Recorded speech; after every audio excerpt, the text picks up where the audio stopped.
Okay, welcome everyone. I'm going to call this meeting of the Monroe County Council to order for Tuesday, April 11th. And we have some members present and some not. So I will call the roll, I believe. And we will start with Councilor Munson. I am here. Councilor Iverson. Here. Yes. Councilor Crossley. Here. Councilor Deckard. Here. Councilor McKim. Here. And Councilor Hawk. Okay, Councilor Hawk is not here. And I do not, I'm checking Zoom just to be sure. Okay, great. All right. The next item is the Pledge of Allegiance. I pledge allegiance to the flag of the United States of America and to the republic for which it stands, one nation, under God, indivisible, with liberty and justice for all.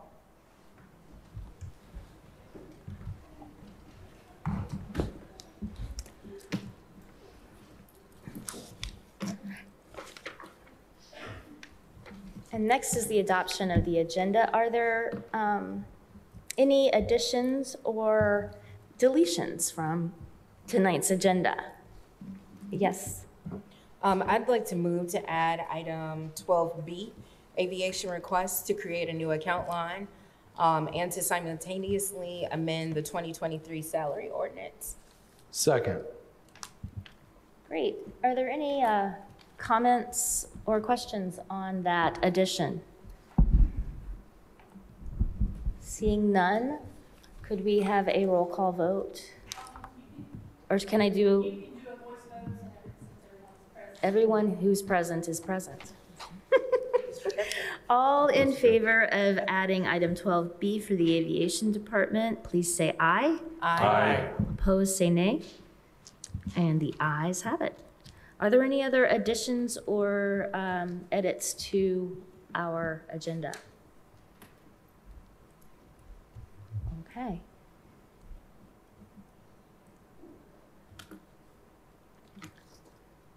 Sorry, just making a note. So now we have time for public comment. If there are any members of the public who would like to talk to us about items not on our agenda this evening, please make your way to the podium. If you're in the room, if you're on Zoom, please raise your hand or otherwise let us know and we can make space for you. Is this Kristen? Hello, my name is Kristen Terry, and I am here today on behalf of the Tobacco Free Coalition of Monroe County. I am just wanting to highlight the huge problem that tobacco use is among youth, specifically vaping. So currently we are seeing a vaping epidemic among our youth. Between 2016 and 2018, current use of e-cigarettes have nearly doubled among Hoosier youth. Since 2012, e-cigarette use among middle school and high school students has increased nearly fivefold. E-cigarettes remain the most used tobacco product among Indiana middle school and high school students in 2018, with those percents being 5.5% and 18.5% respectively. We do not have accurate data from 2020 due to COVID, and we are waiting on our data from 2022 that we just did this past fall. In Monroe County, we have gotten reports from school staff from both Richland, Bean Blossom, and Monroe County Community School Corporation that vaping is a major issue within the schools. And it's not just our older kids. We have reports of elementary kids, as young as third graders, who are vaping. While the data is still limited, there is more research emerging that proves that vaping is harmful for the user and for bystanders. There are studies that show that the amount of nicotine in e-cigarettes has increased over the last 10 years. We know that from these studies that one pod used in an e-cigarette has the same amount of nicotine as a whole pack of cigarettes. We know that nicotine is harmful to a developing brain. It is a stimulant, and it affects the brain the same way as if someone were to use methamphetamine. While nicotine is what is most commonly in vapes, we are also beginning to see cannabis in them as well in the vapes in the schools for those that do confiscate and drug test.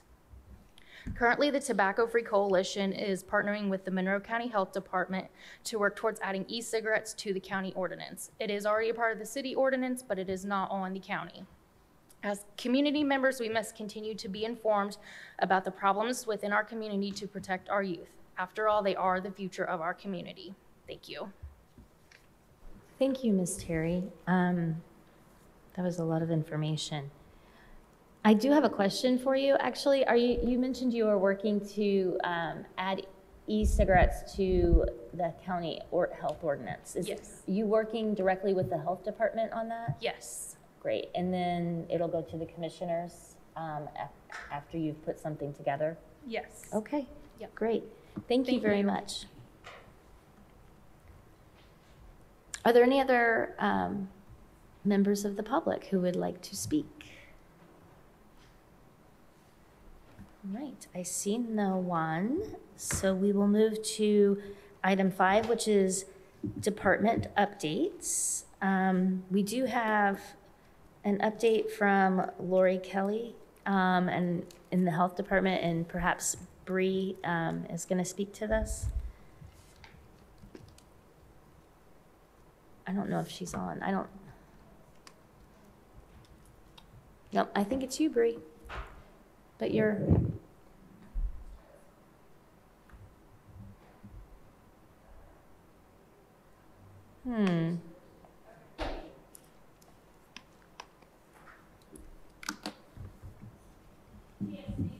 There's so many ways we can operate here. We have backups to our backup. Okay. Good afternoon. I am actually here today on behalf of the health department. Last meeting, a deappropriation was approved that is no longer needed in the health department's Futures Clinic Fund. This was actually put on or submitted to you in error, as there was a little bit of confusion as to the revenue in that fund, I think. It's a federal grant fund, so it gets the grant revenue, but it also gets clinic revenue, and I think that's the portion that was overlooked. So there actually is cash to support the appropriation as it currently stands. So this is actually a good thing. They're looking very, very closely and trying to clean up, and definitely don't want to over appropriate. So just a deeper look into this. We realize that it actually is okay as it is. Okay, any questions with regard to that? Okay, are there questions from council on this? Could you explain what action we may or may not need to take on this item? I think I'll defer to legal, but probably just a note for the record, I imagine. Okay, all right.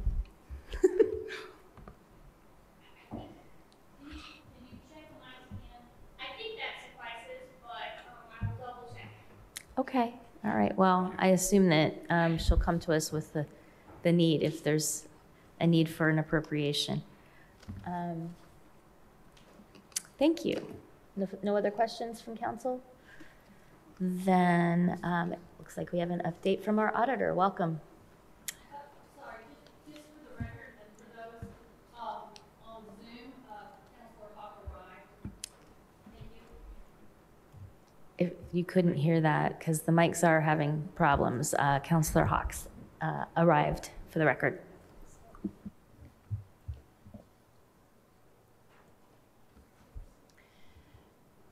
Good evening, counselors. How are you guys doing tonight? Hope everybody's doing great. It's beautiful weather. It's a great day. Great to have a democracy where we can actually participate in government together, correct? So that's awesome. Okay, so I have, I guess, maybe a little bit of bad news, but just a tiny bit. Hopefully you got some good news to follow it up with. So our plat book, had spent a significant amount of money out of our plat book, which fund, which basically only exists to make sure that our plats and our parcels for the county are correct and taxation is dead on, right? That's the purpose of the fund. It is a non-reverting fund. It is has very strict statutory requirements, and we can only use it for exactly what the Indiana code says we can use it for. Well, we were doing great in that fund, and because interest rates were very, very low and houses were selling very, very fast. And so we built up a lot of cash, and I felt like a good use of that money would be to shore up the ability for us to protect our county option income tax, or what we call LIT, right, local income tax. And the reason why is a law got passed just over a year ago regarding how our parcels had to be correct, or we could not collect LIT, because if your parcel lines were wrong and your section lines and division lines were different, they couldn't exactly tell where the money that they take from taxpayers from their paycheck exactly go. So they made basically a law that says that stuff has to be correct, it has to be right, or we will not give you LIT. Well, we have to have LIT to run our county. Now we don't call it county option income tax, we call it local income tax. We kind of group it all together. So the COIT, LOIT, all those other ones I used for years have all went away, and everything is just plain LIT. So I used the money, I went to you guys and I asked you guys, can I use the money that's in this account to fix our parcel layers, to make them correct, because we have a lot of problems. We need to start to do this twofold ways. Twofold in that. The first one is we need a GIS parcel person, not a person to run the GIS, but a GIS parcel person, so that when we do plats and subdivisions and combinations, they are correct once we get it correct, once we get the GIS correct. Second, the GIS is incorrect substantially, and we really need to create a parcel fabric layer for our geographical information system, our GIS system for the county, and start fresh with a layer that actually is correct based on our plats and what we've done in the past. So in order to do that, we sent out bids and said, well, won the bid, and it was covered by this fund that operates under me. And so I have some bad news for you in that the fund is negative $453. But I have some good news for you. As of today, Monroe County, and I mean as of actually this afternoon, Monroe County has a parcel fabric layer on its GIS. So bad news happened on the same day that kind of good news happened. So I'm happy to tell you about that. The parcel fabric currently reflects the data we have submitted to Sidwell on 11/10/22, so November 10th. As any new subdivisions or parcel changes since then has not been updated, we've been holding them while they get this uploaded, while this gets put in at the right datum points and on the Cartesian plane exactly perpendicular and and on all coordinates. With the parcel fabric layer, we'll be able to directly link any changes to our parcel lines, and these changes we haven't put in since November will be put in manually. They'll be manually updated, but these boundaries will have the specific document that created them, triggered the change, will be associated with them and will be linked to them, as well as see who made the change, what will help basically streamline all the indexing for those positions. And furthermore, any future subdivisions that we would have, or even splits or combinations, recorded with the county will more accurately reflect the surveys depicted on their plats, with each individual line and curve having its data recorded at the exact right coordinates, Cartesian coordinates, and each individual line or curvilinear line, because nothing is exactly perpendicular when you start talking contour lines. There's a lot of curvilinear expressions, and we could write a lot of equations to get that, but basically it's just easier to use surveyed points and plot those and let the software make the contour lines and make it correct. So previously you may have noticed that multiple parcels in our GIS had some misinformation. And and the same information actually, or conflicting information. So what we have tried to do is combine the parcels to retain the historic parcel data and make these boundaries correct. With all the fabric that we are now calling the fabric layer, how we've woven it together, we are basically saving our own history, the Monroe County history, building upon that history so that we'll be able to reflect all the combined parcels as a single, one basically single parcel for viewing. This is what Monroe County actually looks like, right? Once we get there, once we get it all updated, we get everything loaded, then this GIS person will make sure that we don't deviate and that all the information is correct. And if I live at 3313 Jordan Court, but I also own 3309 Jordan Court, that my salary gets paid under 3313 Jordan Court. And, you know, my sons or whoever's living in the house next door gets paid under that exact address. Does that make sense? So that we know that my money gets sent to Van Buren Township. If I get annexed into the city, which I have, that money goes into the city. So here's all my data for my exact, where I live, and it's going to the exact right taxation so that they don't only get my property tax correct, but they also get my lit correct, right? And that the public safety lit is correct. The lit for all the different 4 pieces of lit that we have is correct. So we're building this history for public viewing and for correctness. And so then when the state does do their checks, which they're going to do the checks to make sure it's right, we will pass that test. We'll pass that litmus test. Yes, our lit is correct based on this GIS information. This will assist property owners in knowing that their properties are correct in the GIS, as well as making sure if they want one combined tax bill, we can say, like if I wanted my 2 properties combined, they could be combined into one tax bill. Right now I don't have that done, but I could do that so that you don't accidentally miss a tax bill if you have 400 properties or 300 properties. Does that make any sense? So what I'm asking for is, I think this was a great use of this money.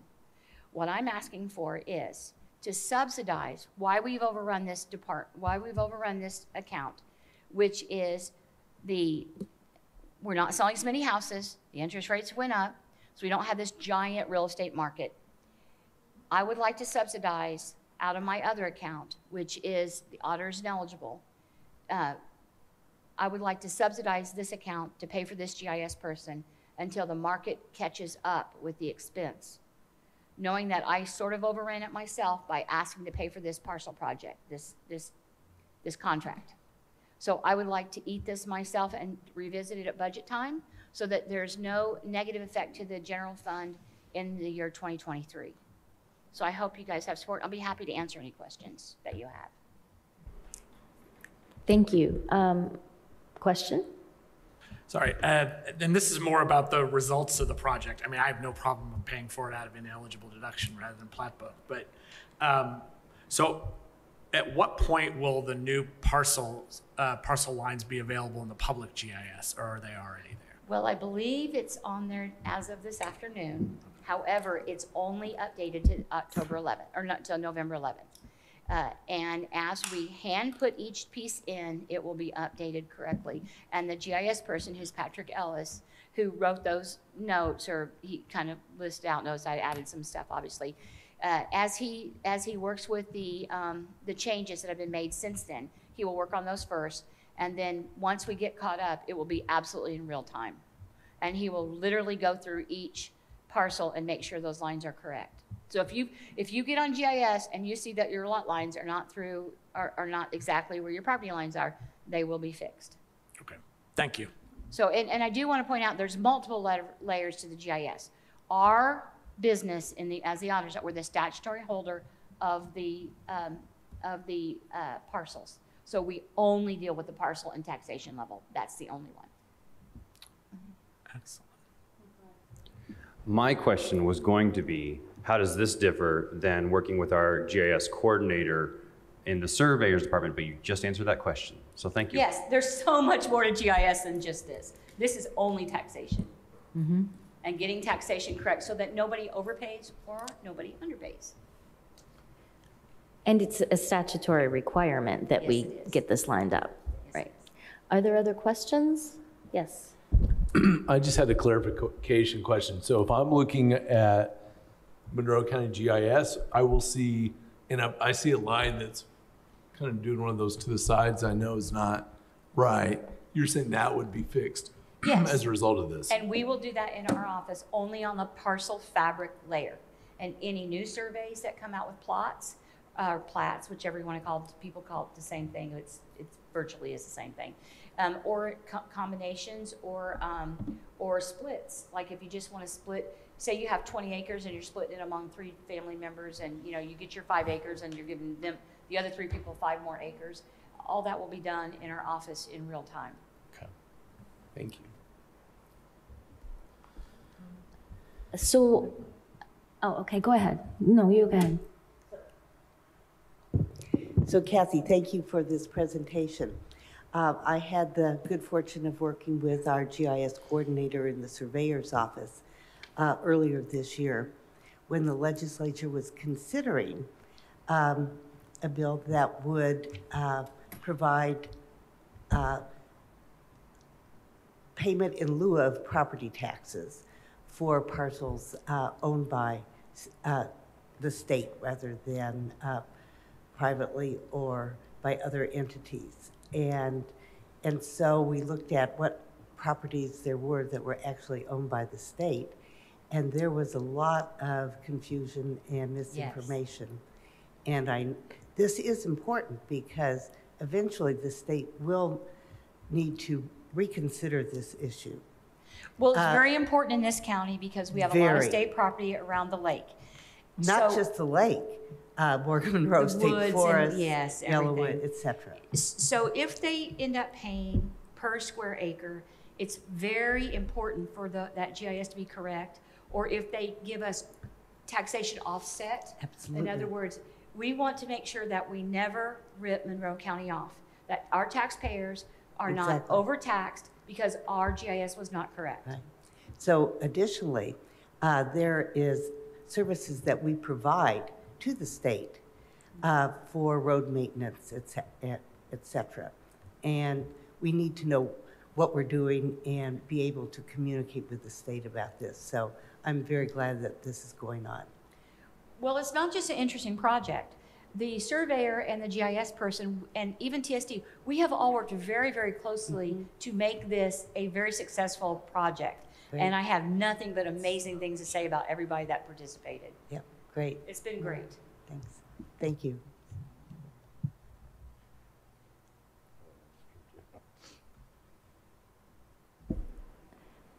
So, do you have a question? Yeah. Sorry, I keep trying. No, go ahead. Of course, I'm excited every time Monroe County can move forward with new projects. But I wanted to address the fiscal side of this. I see that you're suggesting that we can take it out of the unappropriated funds. So I have concern about that because we start dipping into that, and that's not the normal way we would do things. That's not what she said. It's okay. Okay, so what I'm saying is, I'm sorry, what did you say? 2 years ago, when I told you this was coming down the pike, I said, I want to fund this out of the cash that we have in the auditor's office. Money we worked really hard to raise, right?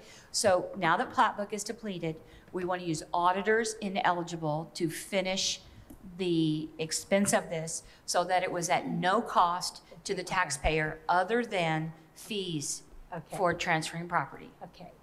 I apologize. That's okay. I thought I heard you say unappropriated funds. I was going to say, I don't believe Ineligible, we would yes. normally do that. Anyway, I'm excited about the project, and I think It is pretty exciting. It's certainly- great that it's been at no cost to the taxpayers.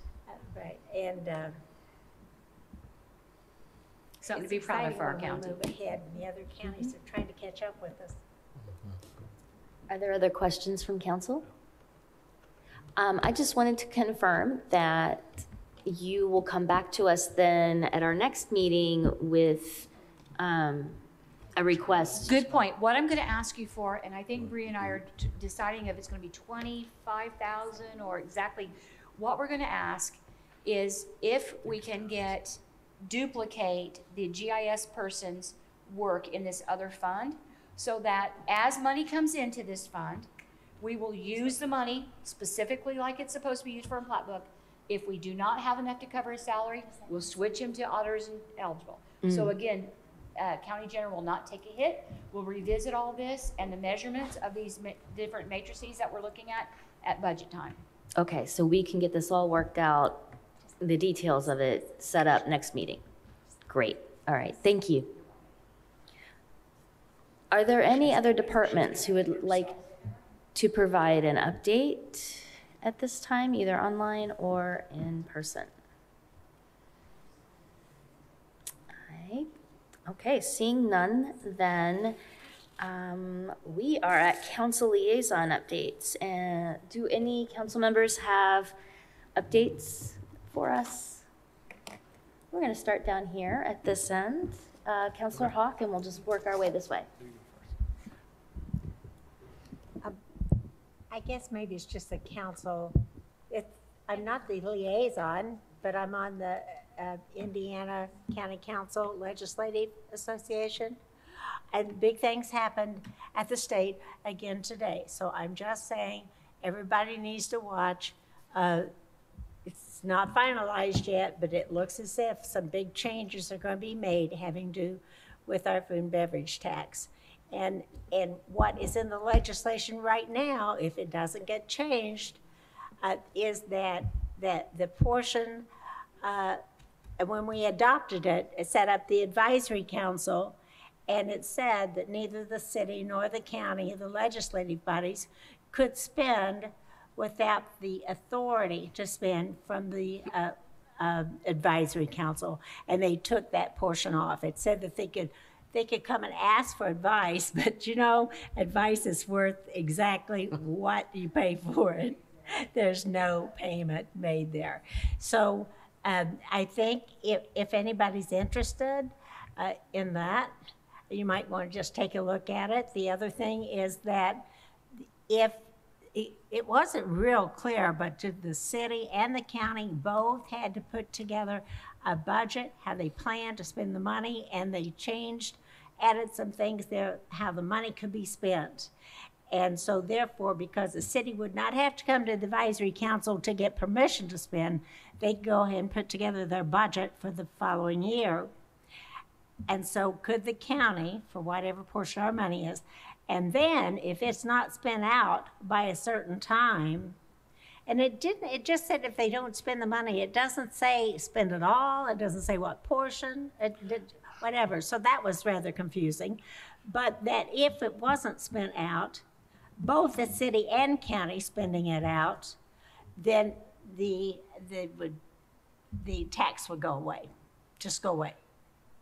And the balance would have to be given back to the taxing units. They would too. no longer, when I say the tax, I'm talking about the people paying the tax. That they would no longer be paying the tax. But these balances will still be sitting there. And the balances sitting there will not be distributed like 90% to the city and the way it was. It looks like it's going to be what's being proposed, that it'll be tied more to, it sounded like more like the certified share distribution, sort of like, I mean, it was tied to your footprint of your tax. I'm sorry, I cannot hear you. No, I'm just going, wow. Go ahead, finish, please. So, She just was remarking that that's a big deal. do I think it's a big deal?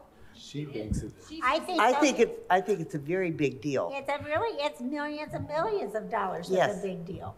Now, why did we have this problem? We brought it on ourselves.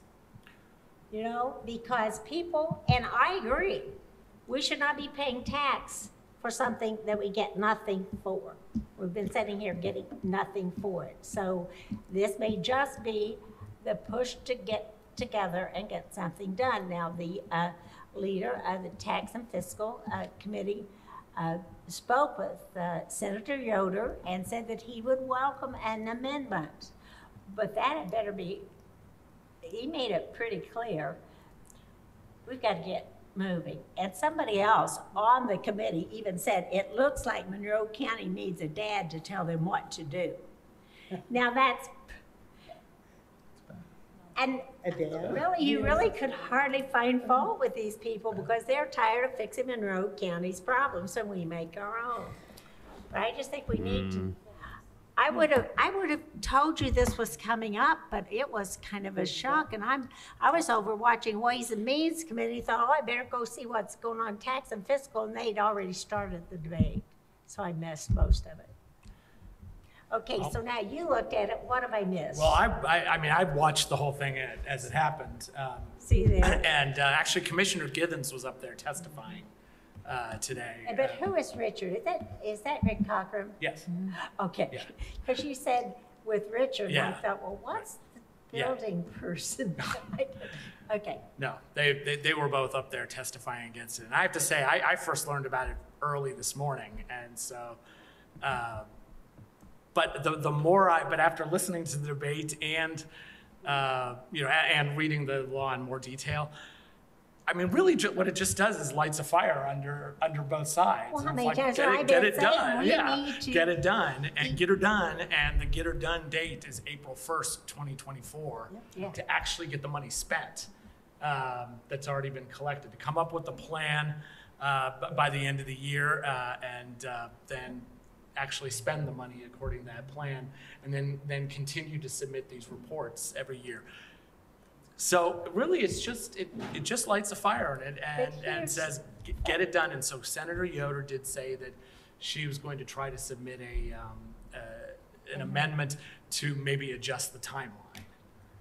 But it sounded like at least the chair was pretty firm on wanting to bring Monroe County back into the fold in terms of. He's heard from everyone. We're tired of paying a tax and getting nothing for it and sitting there millions of dollars not providing any public service. Now, I wasn't in favor of the tax to begin with, but once you get something going, then you follow the rules and you get moving, and we just simply didn't get moving. But I'm concerned about that April 24 because we'll have a new mayor. Right, I think the thought is that that's probably a little too aggressive. But I don't know that you've got a new mayor and you've got some new city council people, and they've got until April to get it done. Yeah, but there's also another clause in there that adds quality of life purposes as a allowable expenditure.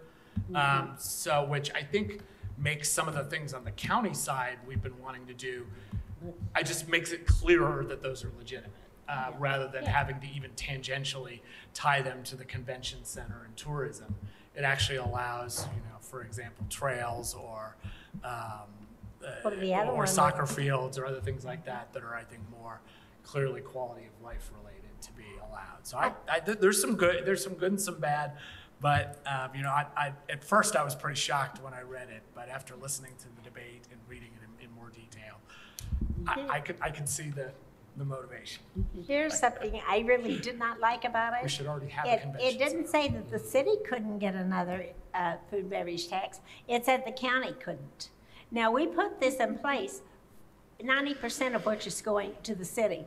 And this has been written in such a way that the county will not be able to have our own food and beverage tax with our own revenue coming in, and the city could. Now, they couldn't pass it for out in the county, but then how does it tie into the innkeeper's tax? And they rely on the innkeeper's tax for operations. So I think this is not as simple as, well, just sit down and do it. Anyway, it's been an exciting time at my household today. I appreciate the update. Thank you. Councilor McKim. Before we move on, can we just clarify that's House Bill 1499 for people watching at home? Yeah, thank you. For all three people watching at home, yes, thank you. I mean, Cats Week.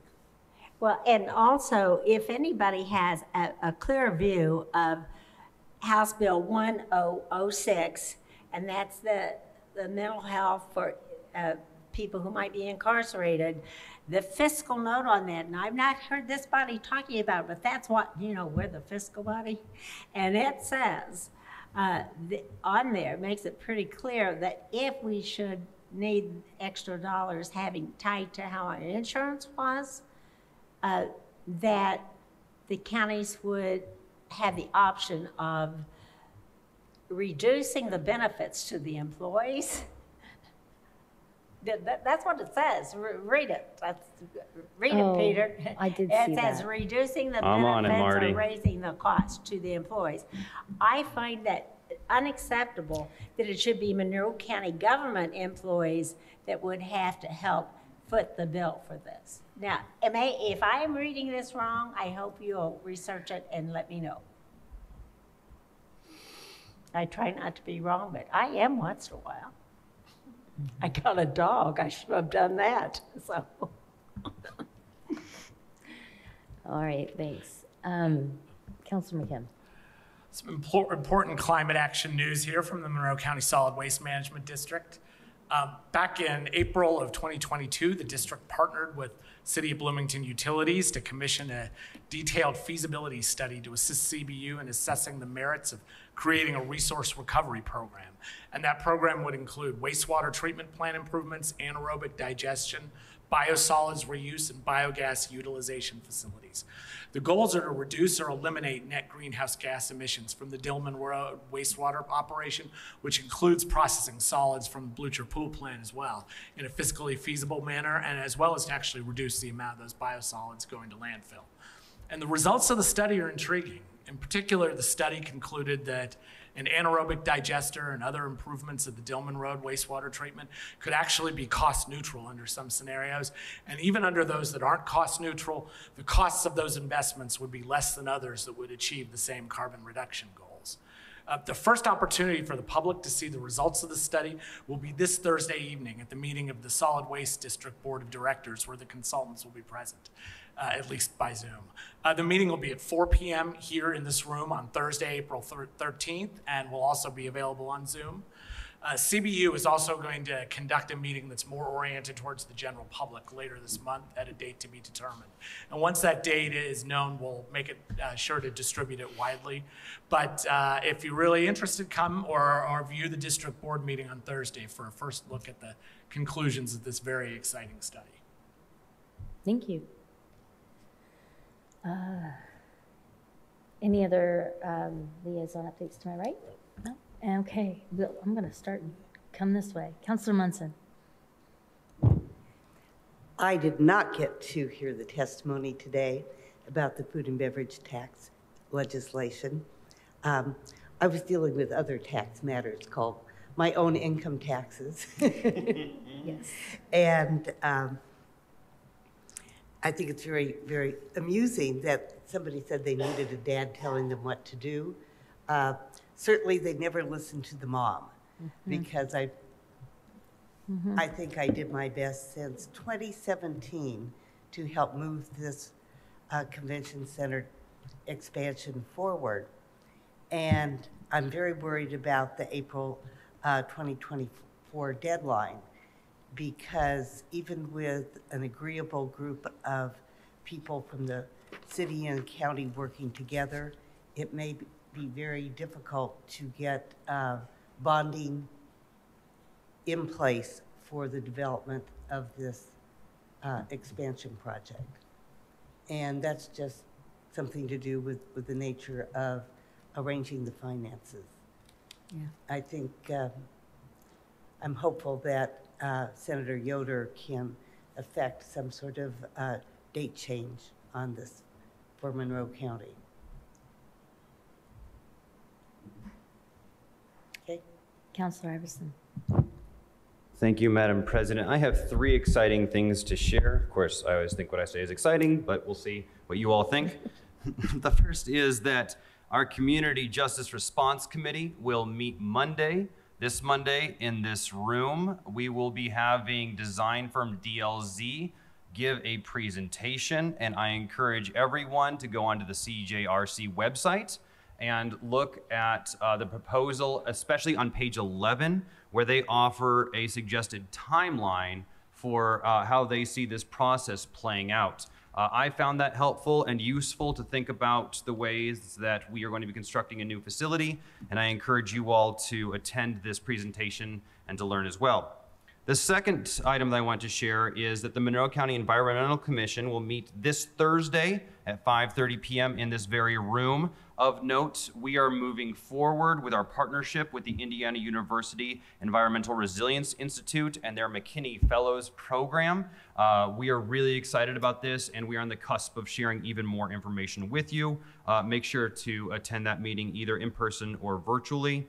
And then the last thing I wanted to share is that the Substance Use Disorder Advisory Commission will meet Friday at noon. That's next Friday, not this Friday, at noon in this space. And let me share my screen just real quick. I want to share a quick chart.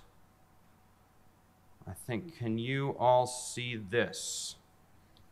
This chart is a recording from our coroner of drug overdose deaths in our county from the year 2018 to the year 2022. I think it's fairly self-explanatory. We have a problem on our hands. We've known that this has been a problem for a while, but we now have this data to indicate this. If this bothers you, and I think it should, I encourage you to start attending the Substance Use Disorder Advisory Commission. We certainly could use your input on this community-wide problem as we look forward to creating solutions to these things, which include harm reduction. We're one of the only communities that do that, as well as working with our state partners on things like investigating what House Bill 1006 could offer. So with that, I'll conclude. Thank you. Councilor Crossley. Thank you. And that was interesting, so there you go. Yeah.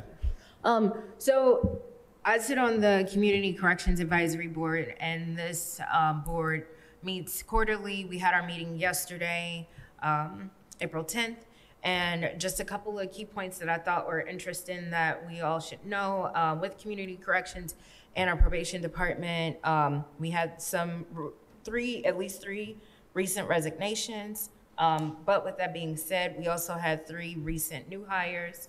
So we're definitely, the departments are trying their best to try to retain as much as we can. And one big thing that was discussed yesterday that we had said is that the Justice Partners Grant was awarded for $60,000.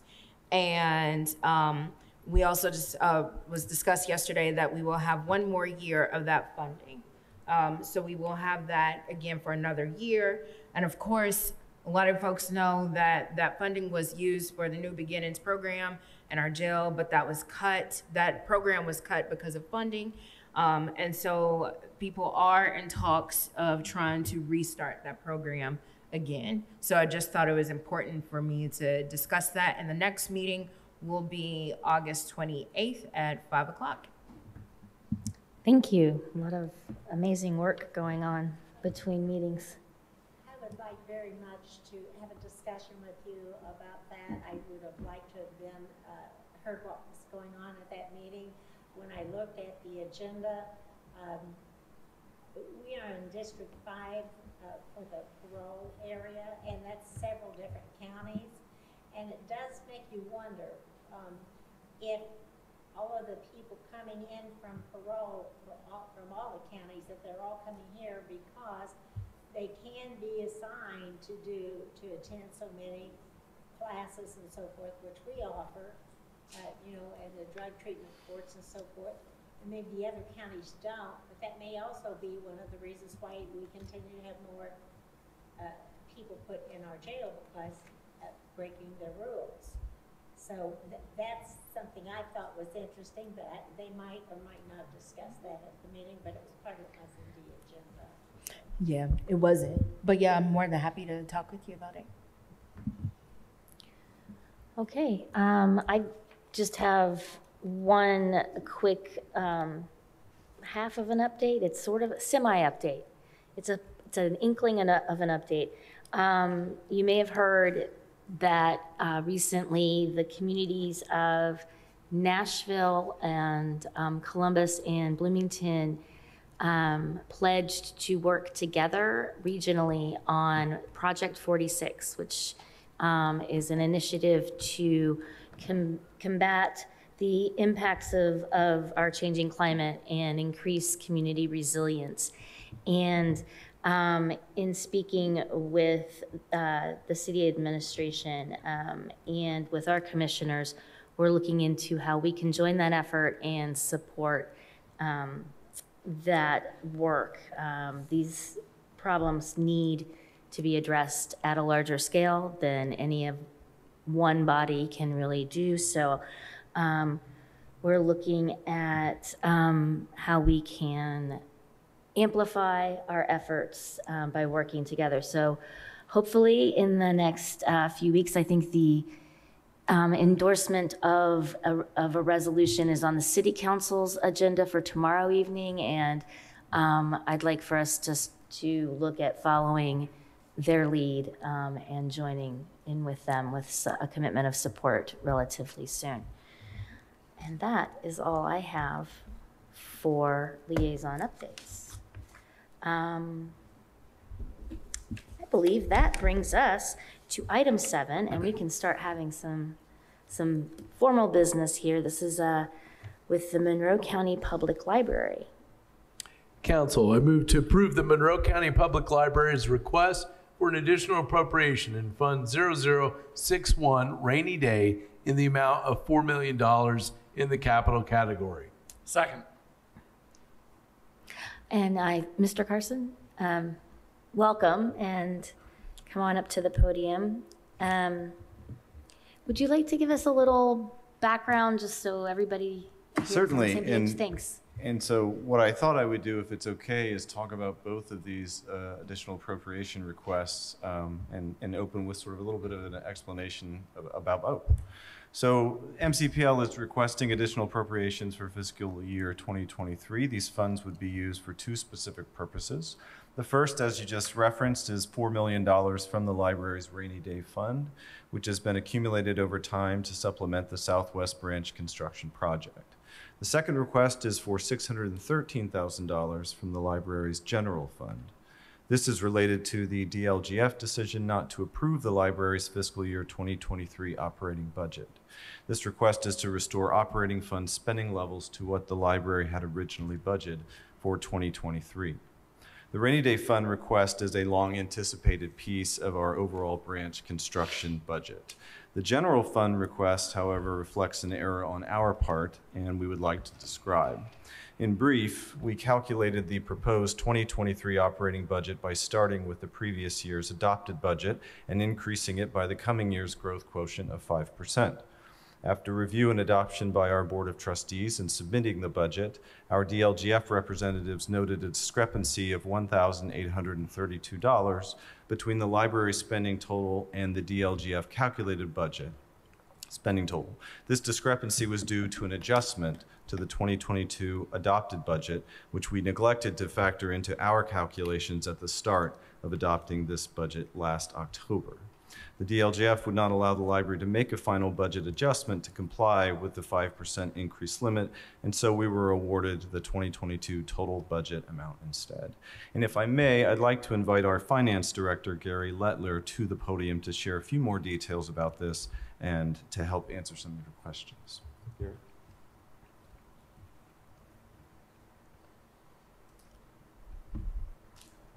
Welcome. Thank you. Good to be here. So, no one likes learning a lesson the hard way, but we certainly have with last year's budget process.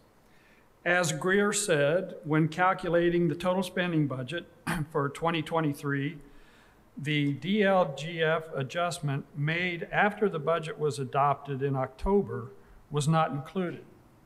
It's not unusual for the DLGF to make final budget adjustments, and we thought this $1,800 discrepancy could be corrected with a final adjustment. But to our surprise, no final adjustment was allowed.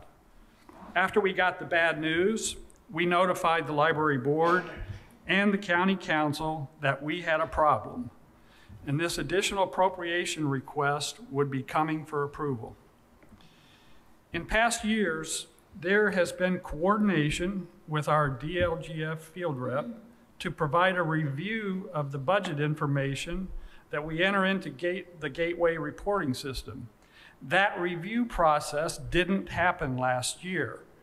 Going forward, in July, when we have completed the entry of our budget into Gateway, I will be initiating the coordination of the review by the DLGF to catch any concerns early enough to correct them. Looking ahead to financial projections and operations for the rest of this year, the branch project will not be impacted. Those funds are in the bank and allocated in a separate fund for the project. Operating and debt fund revenue from the tax levy will be about $350,000 less than expected in 2023.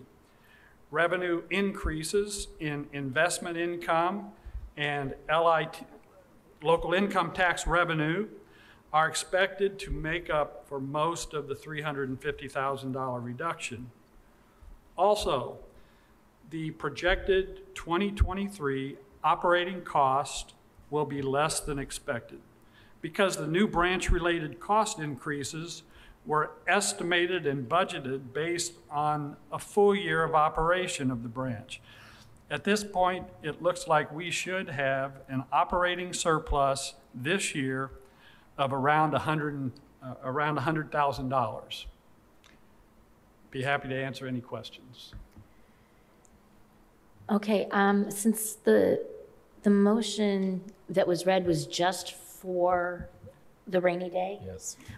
our questions should stay on that one for right now, and then we'll move to ask questions about the other one. I know they're related and that kind of thing, but generally speaking. So we'll start to my left. Does anyone have any questions? I'm having a little trouble with this because they are so related. Okay. Okay.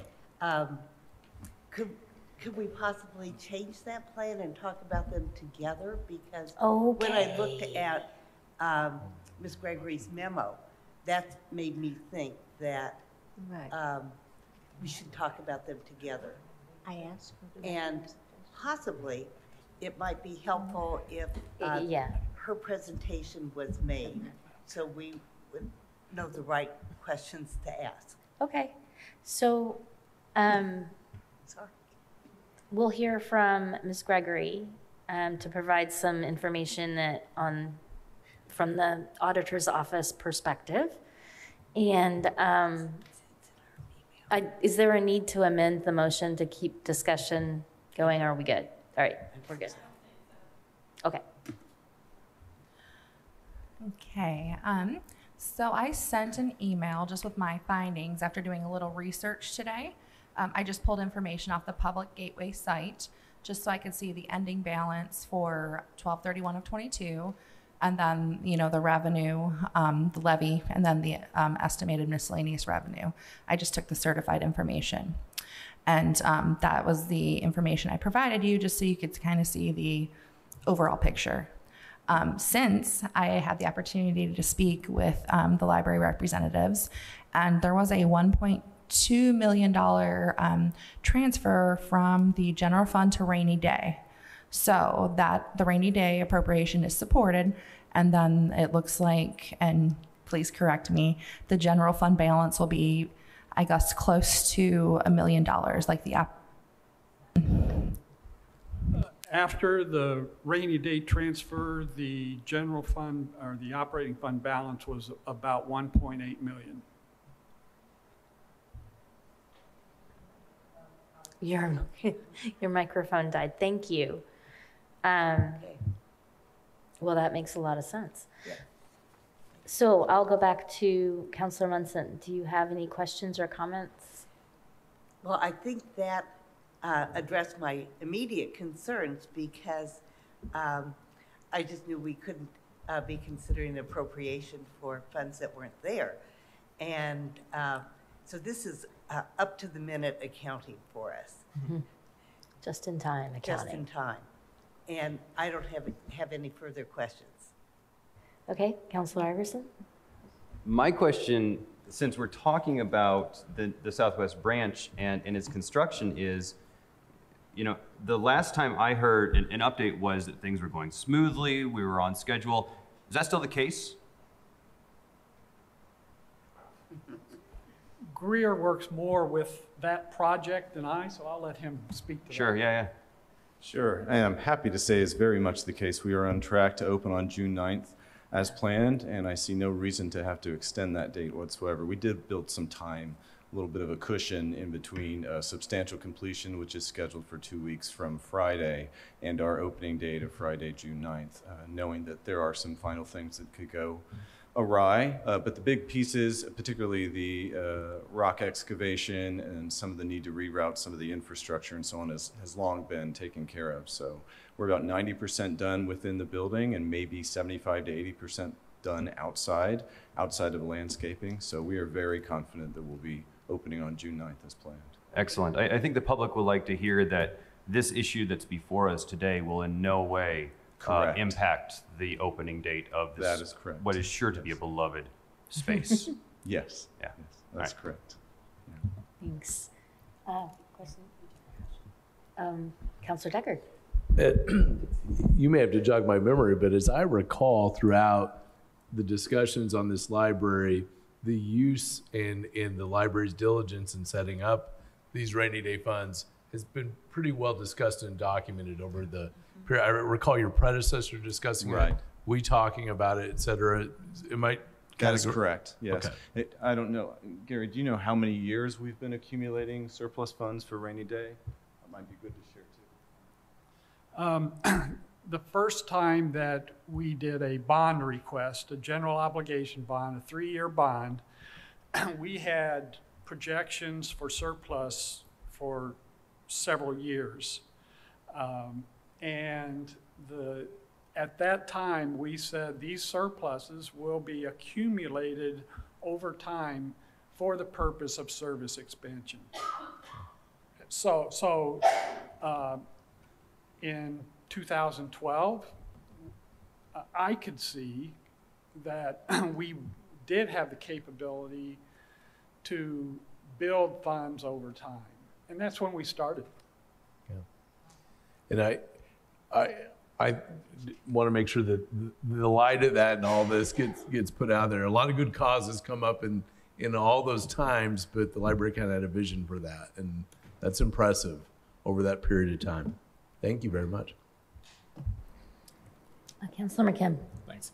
So just to make sure I understood the numbers correctly, the amount of levy that the error cost you was about $350,000? Correct. Is that right? And then just to make kind of clear to the public, although the library lost $350,000 on this, the taxpayer saved that. So it wasn't like money that was flushed down the toilet. They kind of left money on the table, but that money was kept in taxpayers' pockets. So I just kind of want to explain what the consequence of the error is. Then the second comment I guess I just want to make in general, and this is in response to Councilor disagreeing slightly with a comment that I thought Councilor Munson made. We can certainly appropriate more money than is in a fund, and there's nothing wrong with that.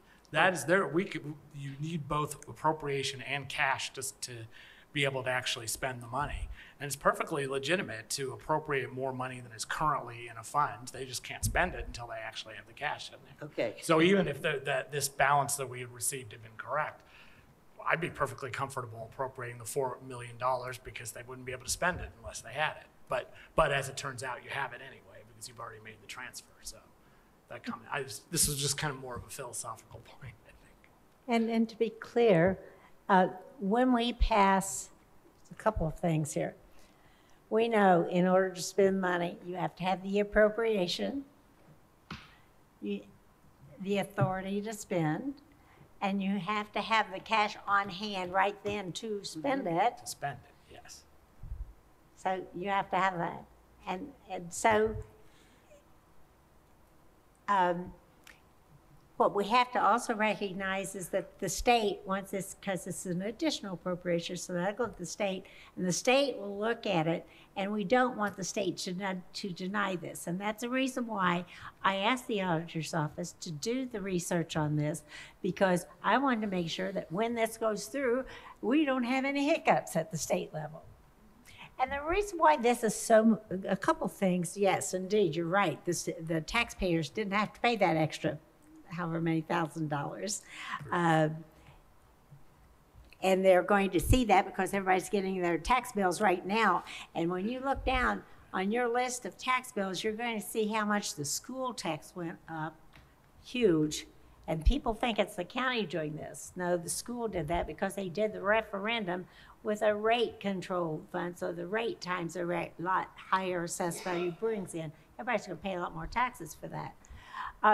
With the library, and I can understand why there would not be an understanding about if you put in your budget more than what would be allowed. The county does that all the time, knowing that the state's going to cut it back down to where we're supposed to be. So in order to make sure we've captured as much as we can, we put it up higher. That's because we're an elected body.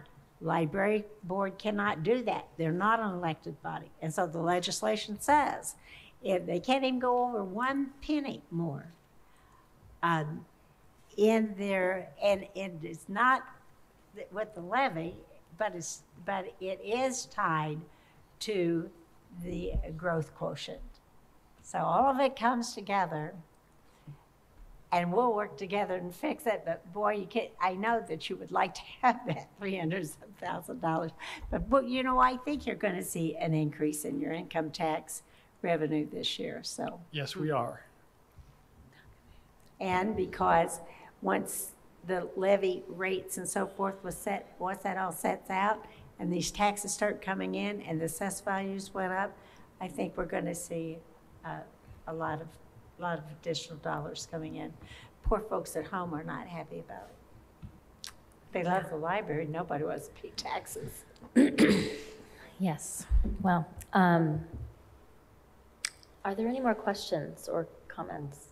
Yes.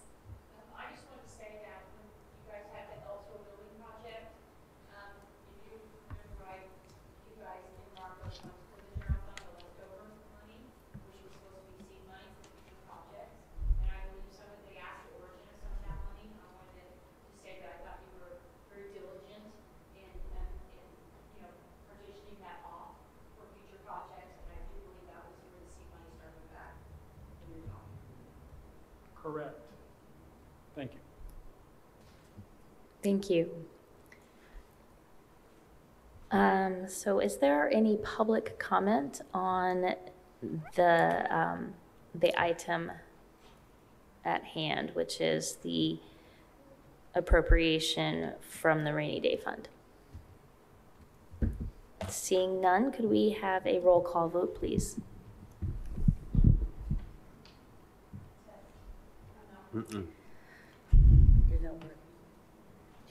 Neither was, Kathy's mic was not working either.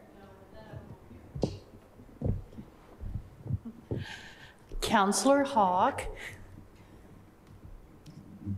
That's you, yes. Calling me yes? Yes, Counselor Hawk. Yes. Counselor McKim. Yes. Counselor Deckard. Yes. Counselor Wiltz. Yes. Counselor Crossley. Yes. Counselor Iverson. Yes. Counselor Munson. Yes. Motion passed unanimous. Thank you. Did we make it clear that this doesn't mean that the taxpayers are going to pay an additional tax? Just because we voted this? Good thing to clarify. Yeah, I thought, I'm not sure we covered that. They're spending money they already have, that the taxpayers have already paid. They're not going to get a higher tax bill because of this. Yes. Go ahead with the item B. Council, I move to approve the Monroe County Public Library's request for an additional appropriation in Fund 0101 General Fund in the amount of $613,000 in the personnel category. Second. So we've already heard explanation about this. Are there specific other questions from council? Okay, seeing none, is there any public comment on this motion? Could I have a roll call vote, please? Counselor Munson? Yes. Yes. Counselor Iverson? Yes. Counselor Crossley? Yes. Counselor Wiltz? Yes. Counselor Deckard? Yes. Counselor McKim? Yes. Counselor Hawk? Yes. Motion passed unanimous. Thank you. And thank you for being here. Appreciate it. Now we are at item 8 from the Highway Department. Council, I move to approve the Highway Department's request for an additional appropriation in Fund 1135-0000 Cumulative Bridge in the amount of $150,000 in the supplies category. Second. Welcome, Ms. Ridge. Good evening. When we set up our 2023 budget, we had changed some lines around in our Cum Bridge fund. We used to have a line called Stone. We have since changed it to be named Backfill Pavement Repair. When we did that, we did not realize that we did not appropriate the money we used to have in gravel into the new backfill line, which was $150,000 is what we used to appropriate each year.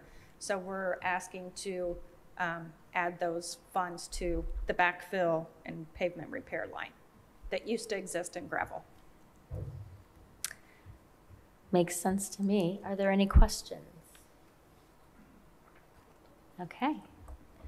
Then is there any public comment on this additional appropriation request? Seeing none, could I have a roll call vote, please? Counselor Iverson? Yes. Counselor Crossley? Yes. Counselor Wiltz? Yes. Counselor Deckard? Yes. Counselor McKim? Yes. Counselor Hawk? Yes. Counselor Munson is not present. Motion passed 6-1, or 6-0. Thank you. Thank you. Thank you. We now have item 9 from the Youth Services Bureau.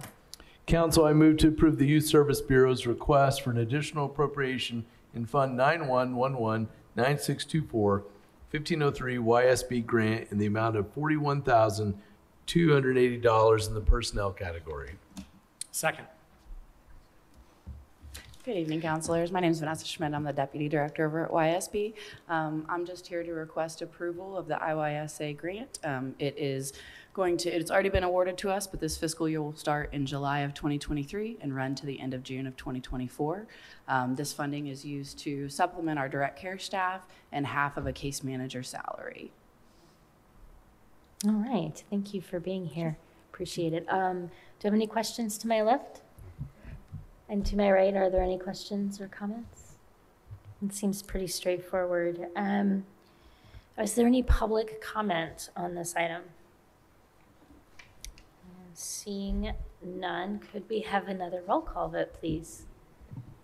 Counselor Crossley? Yes. Counselor Wiltz? Yes. Counselor Deckard? Yes. Counselor McKim? Yes. Counselor Hawk? Counselor Iverson? Yes. Counselor Munson is not present. Motion passes 6-0. Thank you. And thanks again for being here. We are now at item 10 from the Sheriff's Office. Council, I move to approve the Sheriff Office's request for additional appropriations in Fund 8103-0000 Operational Pullover Grant in the amount of $20,602.75 in the personnel category. Second. And Ms. Gregory is going to talk to us about this request. Okay, I'm stepping in for the Sheriff's Department tonight as this is just a housekeeping item. So this grant is a little strange as we don't know the amount we're going to receive in advance. It's actually the city's grant and we receive a portion of it. So we submit a claim for reimbursement and we're not certain if we'll get the entire amount claimed or a portion of that or how that will work. So in the past, this used to be appropriated like by estimating, which it wasn't exactly best practice because we, could get ourselves into a little bit of trouble that way. So moving forward, until a reimbursement is received, we're not going to appropriate. So this is actually just to kind of zero things out during the grant cycle. And then moving forward, as cash is actually received, they will come to council for appropriations, and we'll make adjustments at that point. So any questions? And I also know that the legal department is working toward an interlocal, so things will be maybe a little bit more clear in the future as well. And what is the grant cycle? Do you happen to know? I didn't note that. I think it's through July.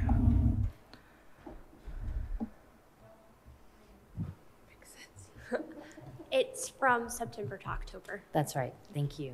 Appreciate it.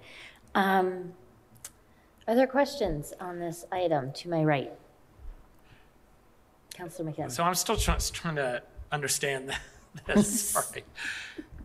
So wait, what is the balance in this fund right now? Do we have a negative balance, or is this? I believe there's a negative appropriation and a positive cash balance. So this will bring the appropriation and just even everything out. And then we'll start fresh when there's a cash balance again, we'll appropriate that balance. Okay. If that makes sense. All right. Thank you. Other questions to my right? To my left? Okay. And we are working on an interlocal agreement, Ms. Gregory said, with the city. Possibly. Okay. I am going to meet with Sergeant Dana Cole, who's the who handles the grant for Bloomington Police Department. And then, based on the information I gained from that meeting, I'm going to talk to City Legal. What this grant is, it's for Operation Pullover, and it's a $35,000 grant. And the grant is to be shared between BPD, the Sheriff's Department, IU, and Ellettsville. And so all of them are to share $35,000, but from the way this is working currently, no one knows what chunk or piece of that $35,000 the other person is getting.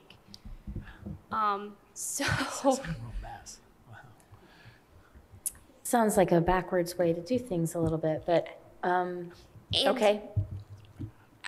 In looking at what's in the fund right now, I don't believe, and Ms. Gregory can correct me if I'm wrong, that there's a $20,000 cash balance in there. We've received, I think, $6,000 or $7,000 in reimbursement. Is that correct? I'll have to look. I don't have the information in front of me, but I can get that. So go ahead.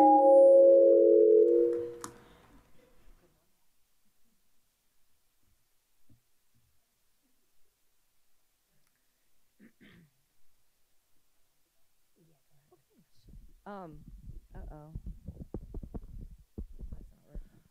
Okay, so we have no mic. I'm sorry. Check. There's nothing now. My work? No. The Yep. mics seem to be picking up for Zoom, but they are not. Oh, yes, they are. Check, now we're check, back in the room. Okay. I can pull the information, but this is for the grant cycle. So some was already expended, if that makes sense, in 2022. So this is to appropriate for the grant cycle to bring us even at that point. Okay. So if I pull the information and send it to you, it will make sense. Right. Right. Okay, a serious question. Okay, we had one question from Councilor Crossley, and then we'll go this way. Yeah. So I think this is, my question would be for Ms. King. Did you say that is Operation Pullover? Sorry. There's a person here.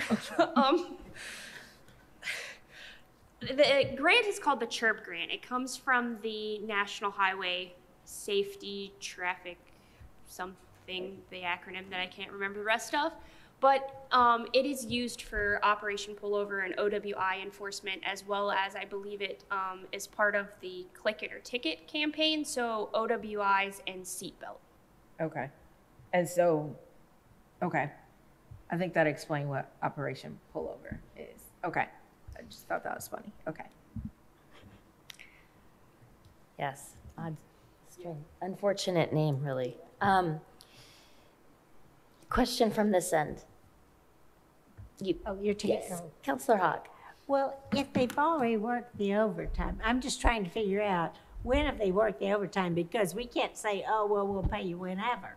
So Right. we're going to have to pay them and then move the rent. Okay, you got this worked out. Yes, everybody has been paid appropriately.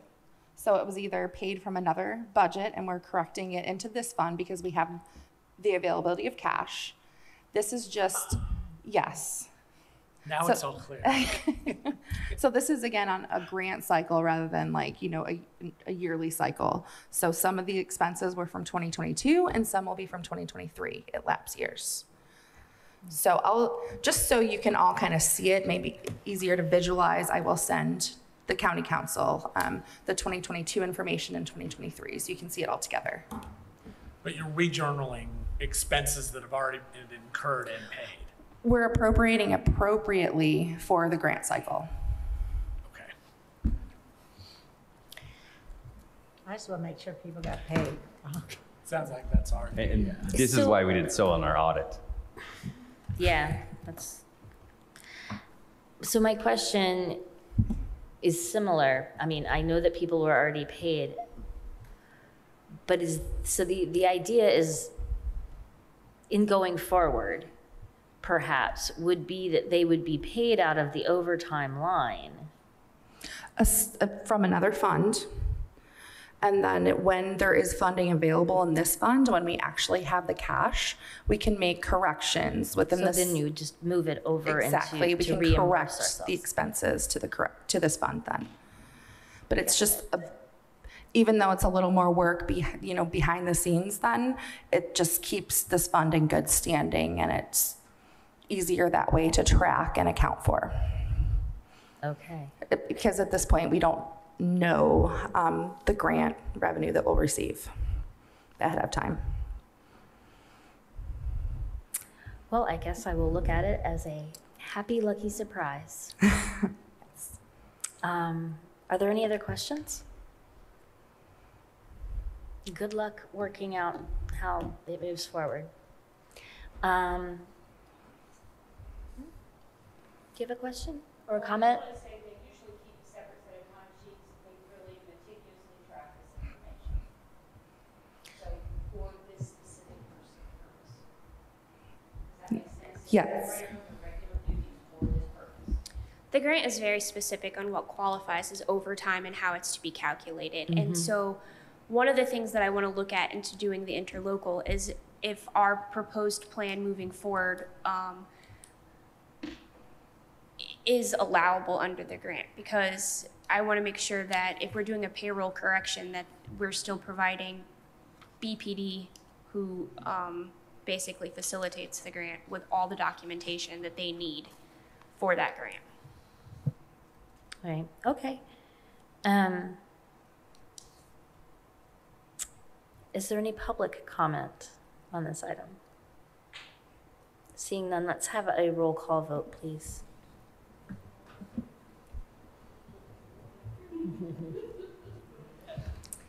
Counselor Hawk? Yes. Counselor McKim? Yes. Counselor Deckler? Yes. Counselor Wiltz? Yes. Counselor Crossley? Yes. Counselor Iverson? Yes. Counselor Munson? Yes. Oh. Yes. Motion passes unanimously. Thank you. And now we are at item 11 from our Emergency Management Department. Council, I move to approve the Emergency Management Department's request for an additional appropriation in Fund 8145-0000 Emergency Management Performance Grant in the amount of $15,399.60 in the capital category. Second. Good evening. Welcome. No, go ahead. My name's Justin Baker. I'm the Deputy Director of Emergency Management. And last November, we applied for a grant through the Indiana Department of Homeland Security. It's the Emergency Management Performance Competitive Grant. It's a different from our salary grant that we get every year that reimburses the county 50%. We were awarded this grant for the $15,000. And the grant will go towards electronic devices for the emergency management staff to take in the field, to do damage assessments, to do any kind of survey for after storms, to just kind of make our job more efficient. We can directly send them to Indiana Department of Homeland Security instead of just paper copies, because right now we just got paper copies, which is good. It's always good to have paper copies, but it's not as sustainable. So I'm just requesting the additional appropriation. Okay, great. Congratulations on the grant. Thank you. Are there questions from or comments from council to my left? To my right? Yes. I was just going to offer the comment that I always am excited to hear anything that is further professionalization and support for emergency management in this county. Not a week ago, right? We went through a portion, all of the county, but a particular portion of the county had a really awful bad night. And the next morning, our folks, and early in that morning, as this is all going on, our folks are out there doing things, responding, and they have to be connected to the state. In an emergency, there is not a response that's quick enough, right? And so I think I said a few years back, I think emergency management is going to be one of those departments and functions that we're going to see change, grow, and I think things like this are awesome. So I'd always encourage that department to go after every grant dollar and whatever we might need towards that, because again, when people want responses and relief, that stuff counts and time matters. Well said. And any further comment or questions from council? Any public comment on this item? Then could we have a roll call vote, please?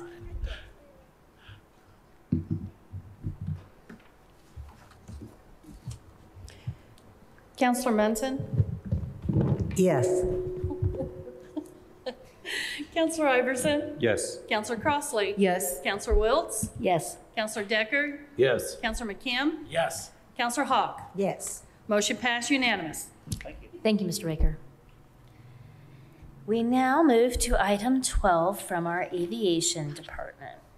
Council, I move to approve the aviation department's request for an additional appropriation in Fund 4801-0000 Airport Construction in the amount of $54,949.16 in the services category. Second. Good evening. Welcome. Okay, we can hear me, right? Yes. Okay, great, thank you. Thanks for having me tonight. For the request for the additional appropriation, in late 2022, the airport changed airport engineering consulting firms through an RFQ process. However, the firm had started some engineering work on a FAA approved airfield improvement project. So we want to pay that consultant out and make them whole before we apply for reimbursement through the FAA, because that project is still in the planning and engineering phases. So we want to make them whole for the amount of $54,949.16. We probably won't get reimbursed for that project until late this year. And we have already moved on to another consultant and carried on that project with them. Okay. Are there any questions to my right? Questions to my left? Yes. This contract was to replace edge lighting systems, is that right? Yeah, it's runway, or sorry, taxiway edge lights, but that involved some preliminary engineering work, which is what this amount is only for. We haven't broke ground on this yet. Okay, great, thank you. Other questions or comments from council? I had a question about the nature of changing the consulting firms. Was that simply because one firm did one thing and the next firm does another thing, or was there a reason for the change? Yeah, it's a great question. There are most airports contract with an airport engineering consultant, and they're the ones who pretty much facilitate us with these FAA airfield improvement projects that we try to do every year. They do a lot of the engineering work and construction management for us. The airport had used the same consultant for approximately the last 22 years. And every 5 years, the FAA encourages airports to do an RFQ and have tryouts for new folks and see how it goes. We did an RFQ here, which wrapped up at the very beginning of this year, but the process started, I believe, in November. And we just felt it was time for some new partners and some fresh faces and some fresh ideas. So we went with Woolpert. They're one of the Indiana's biggest airport engineering consultants. And they do a lot of other civil engineering projects as well. Okay, great. Thank you. That's interesting. Is there any public comment on this item? Seeing none, could we have a roll call vote, please?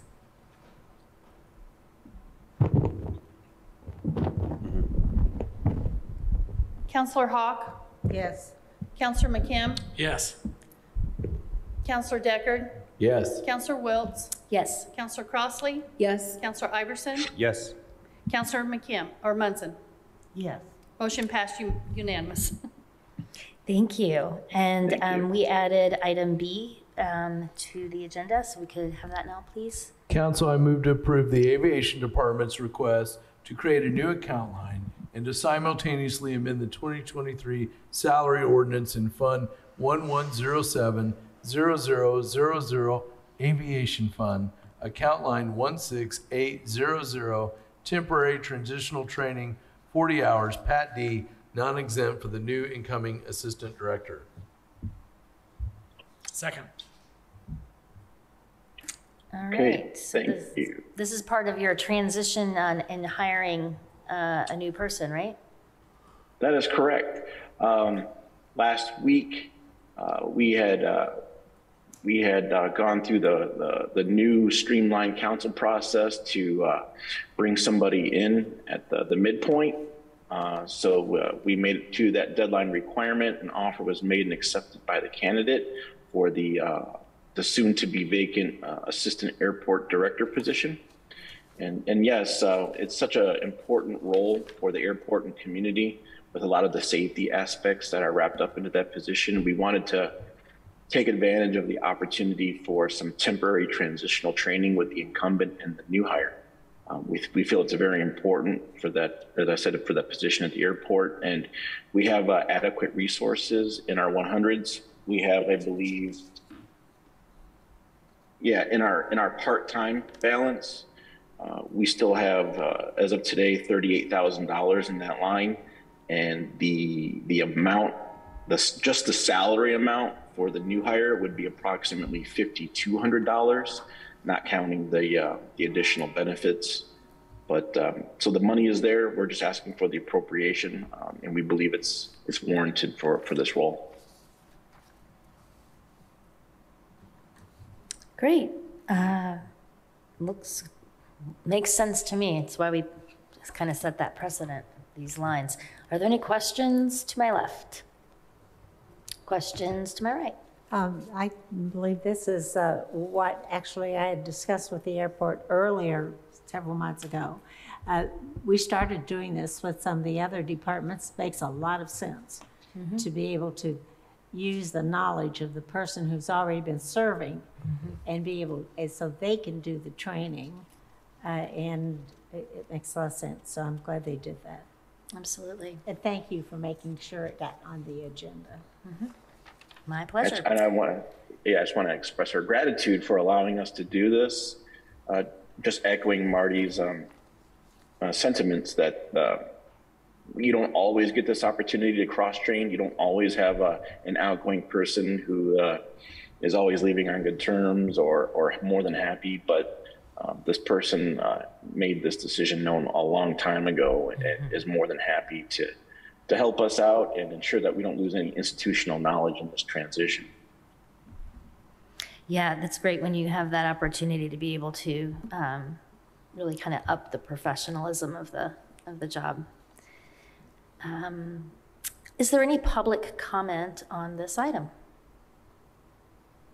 Seeing none, could I have a roll call vote, please? Counselor Munson? Yes. Counselor Iverson? Yes. Counselor Crossley? Yes. Counselor Wiltz? Yes. Counselor Deckard? Yes. Counselor McKim? Yes. Counselor Hawk? Yes. Motion passed unanimous. Great, thank you. Thank you for getting us on the agenda tonight. Thank you. Have a good one. We're at item 13 now from our legal department. Council, I move to approve Resolution 2023-06, update clarifying job vacancy procedures for full-time positions and temporary transitional training needs. Second. Welcome, Ms. Turner King. Hi, Council.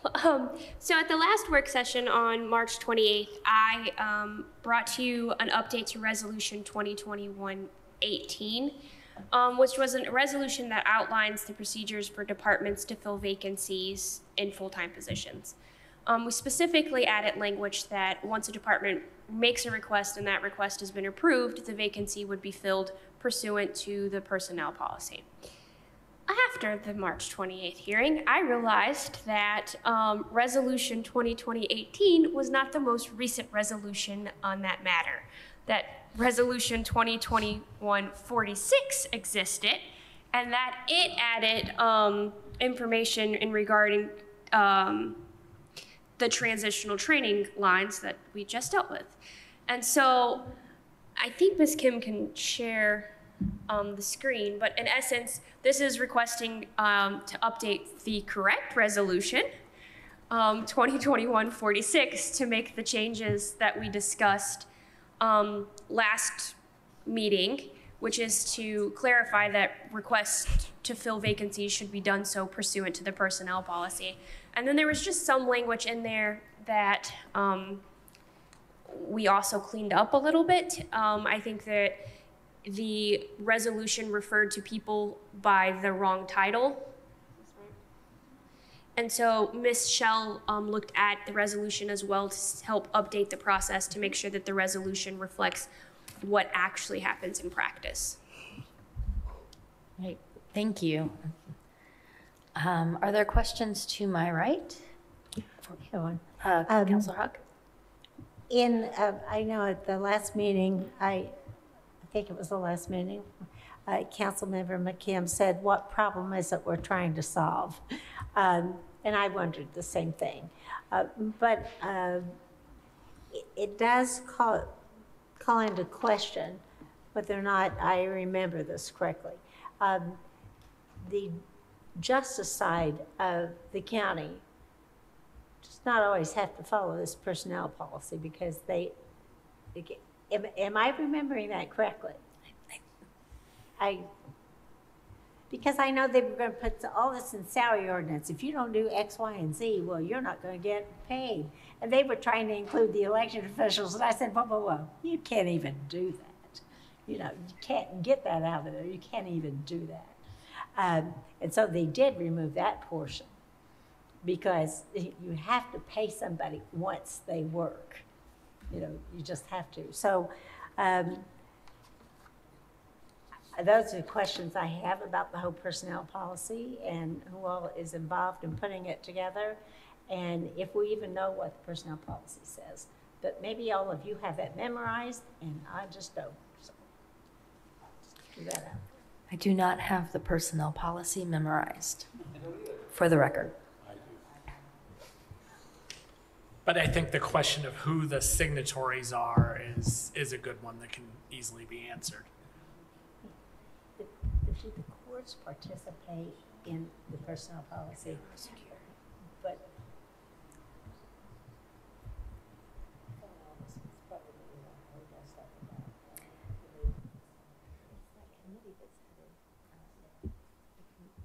Personnel committee.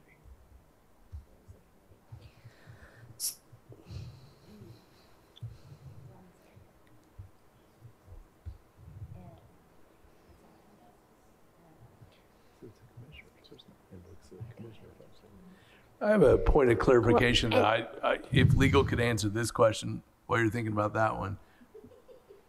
Personnel handbook is a function and domain of the county commissioners, is that correct? Well, so the most recent version of the personnel policy was revised and approved on March 2nd of 2022, and it's adopted by the Board of Commissioners, the Board of Judges, and the prosecuting attorney. So they all, to kind of answer what Councilor Hawk's asking, they all kind of come together in agreement for adoption for that. So we've got commissioners, judges, prosecuting attorney, and I'm assuming sheriff falls somewhere under the, I'm not going to answer that question, but it would be in one of those three. So everybody's covered. I believe so. Okay.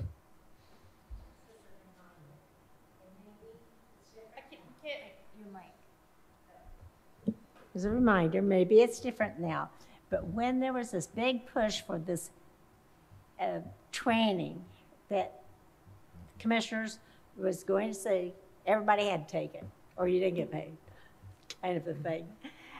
Yeah, I mean, they would try to, well, look at we sign off on that. It's right there on your salary ordinance. So, if I'm recalling right, there were others, not in this building, but in other buildings that said, we'll decide what kind of training our employees are going to have. Nobody else is going to tell us. And so I hope that this is not, trying to change that around, because we can't tell the courts what kind of training their folks should have. Unless it's like, here's how you get out of the building if there's a tornado or something. I don't think this is about training at all.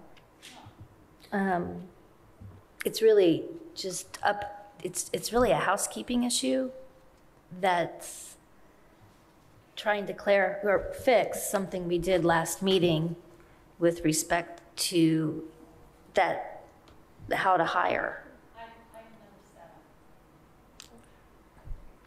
I mean, I think that actually addresses Councilor Hawk's concern at number 7, or it should. At number 7. It's not up here. It's not all about the personnel policy. It's specifically about recruitment, selection, and hiring. It means that if we approve a vacancy to be filled, we are doing it with the expectation that the department head will follow the appropriate recruitment, selection, and hiring practices that are documented and agreed to in the personnel policy handbook. Yes. Right. So it's not about everything. It's specifically about recruitment, selection, and hiring. Does that clarify your question? I was going to vote for it anyway. I did last time. All right. Any other questions or comments? Any down here on this end? Okay. Public comment? And that was a question, so no public commenters. And could we have a roll call vote, please? Which I feel is asking a lot these days.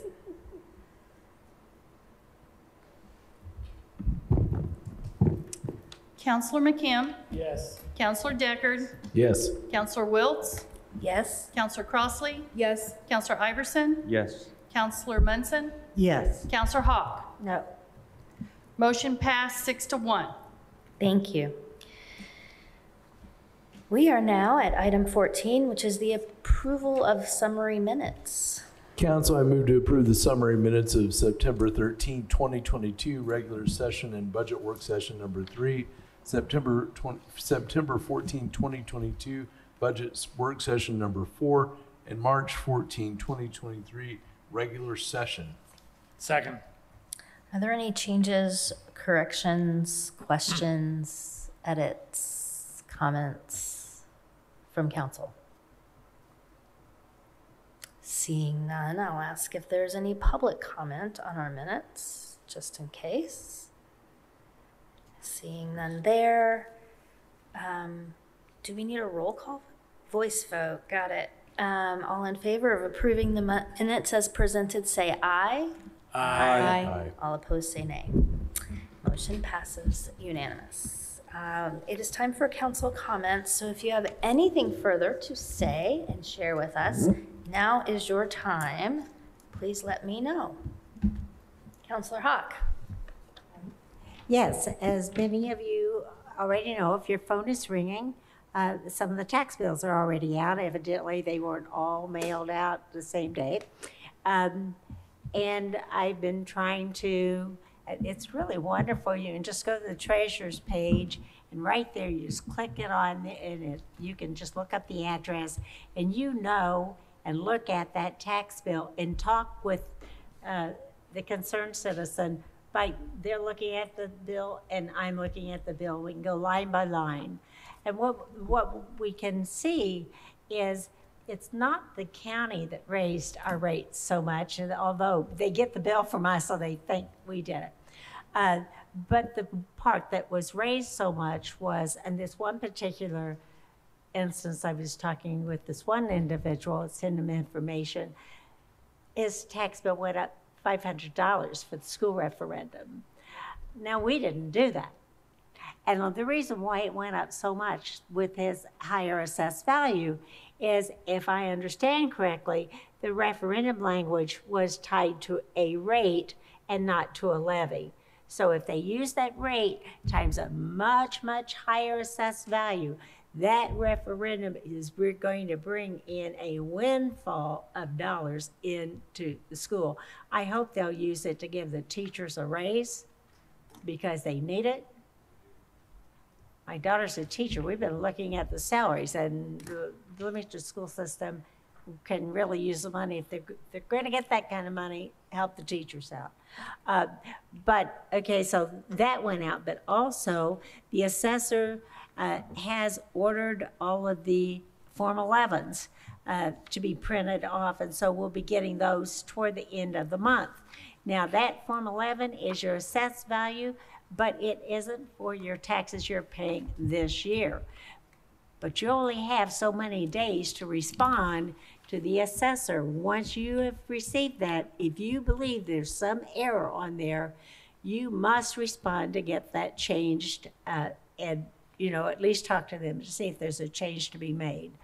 But also, the people who own farm ground, they all got, at least a great number of them, I guess they all got the paperwork to fill out saying whether or not that ground was being used for agriculture purposes or some other way, and it's essential to fill that out.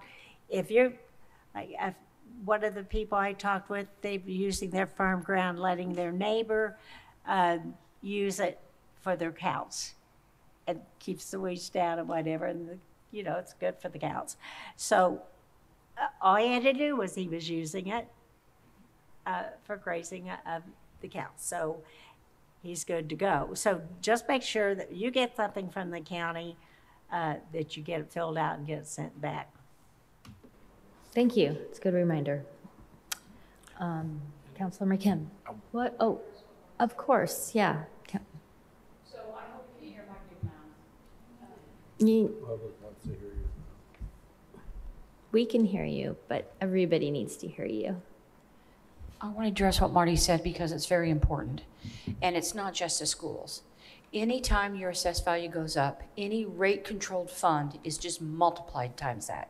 Everything else that's in the max levy, the funding formula, when the AVs go up, the rate goes down if the budget stays like within 4%, 5%. I mean, it can only grow by the growth quotient. However, if you have a high assessed value and you have rate controlled funds, it's just a straight multiplication. So if anybody has any questions on that, that's watching this, because what Marty said is absolutely true, give me a call. You can call my cell phone number, call my office. I'll be happy to work through your tax bill with you and explain it to you. Thank you. It could, Go ahead. well, the other thing that happens is this, because you're, that cap, you can't pay any more than 1% of your assessed value. Then you don't pay it, nobody else has to pay it. Well, in this past year, the person I was speaking with had a higher circuit breaker credit because the difference was so much different. But this year, because his assessed value is so much higher, and he has to, it could go up to as much as the 1%. It's a lot higher amount.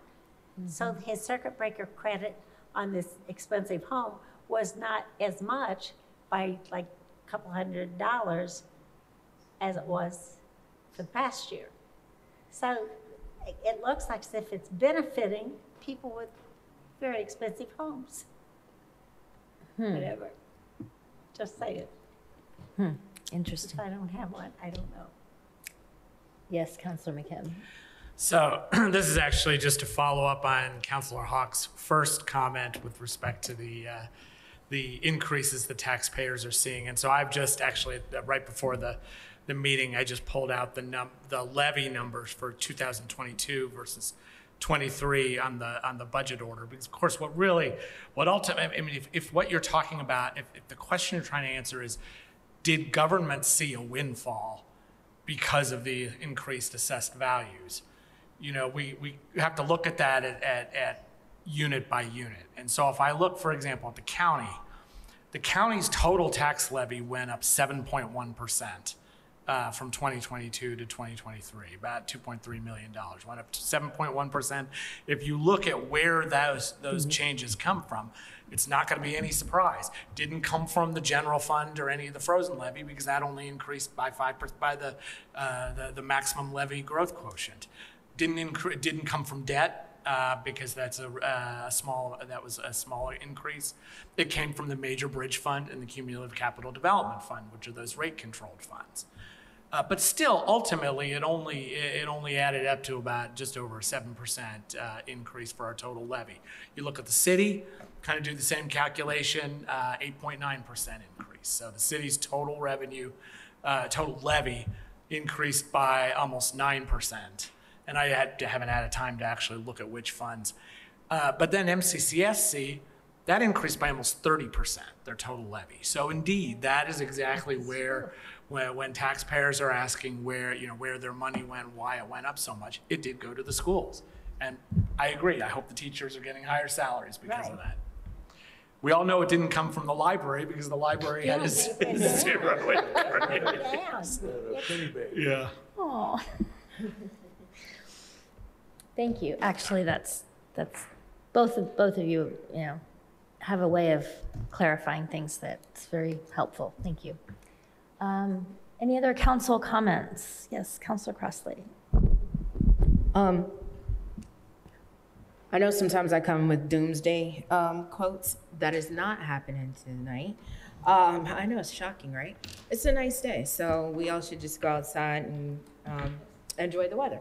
But until we can do that, I just figure along with the nice day goes along with some sentiments. And I was doing some doomsday scrolling on the Facebook, and I saw that one of our very own, Trent Deckard, was the winner of the 2023 Outstanding Graduate Program Alumni of the Year.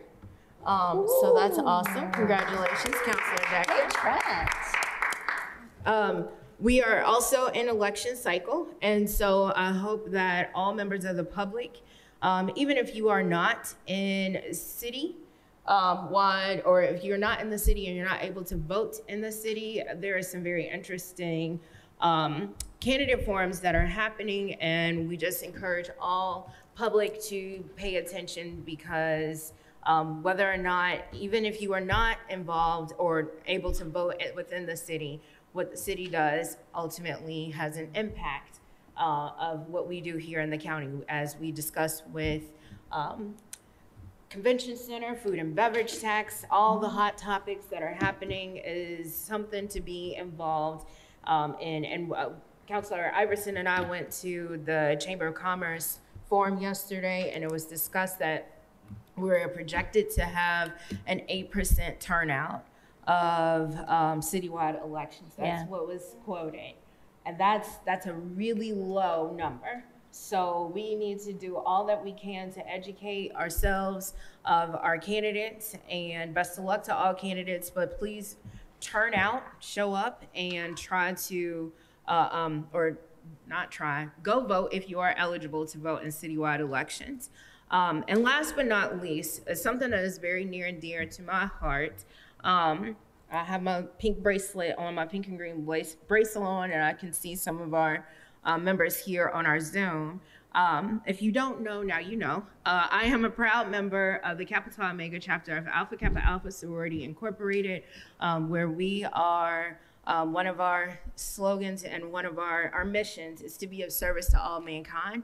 And I definitely do that in my role as counselor and being a public servant in various aspects of our community. And yesterday, our chapter, had 47 years ago yesterday.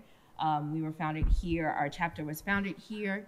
And we have amazing women that are doing amazing things in our county and beyond. So I just wanted to recognize our chapter and to say happy 47th anniversary and many, many more to come. Thanks. Councilor Iverson.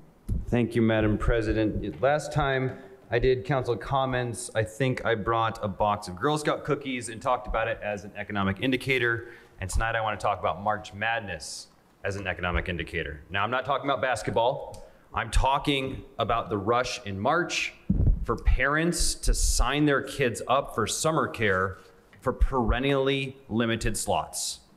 There's a lot of parents in this room and online who went through this, staying up and clicking on slots late at night. And so today I wanted to bring not only that stress to bear, but some financial numbers as well.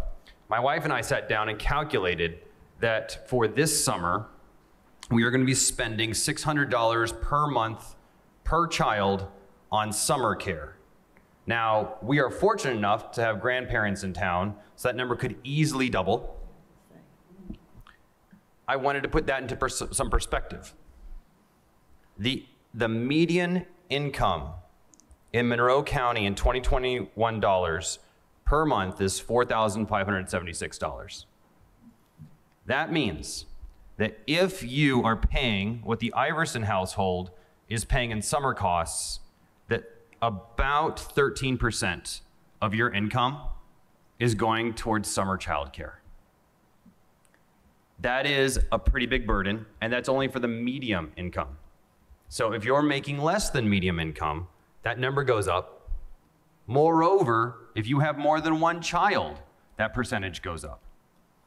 So I want to take the time to congratulate this body on making sure that ARPA funding is available for childcare, but also understanding that pre-K and those types of childcare, there's a lot more out there. There's a lot of need, and there's a lot of parents who simply cannot afford summer care. And I wanted to raise that issue on this bright and sunny April day. Thank you. Thank you. Any other council comments? Nope. All right. Then we are adjourned. Thank you.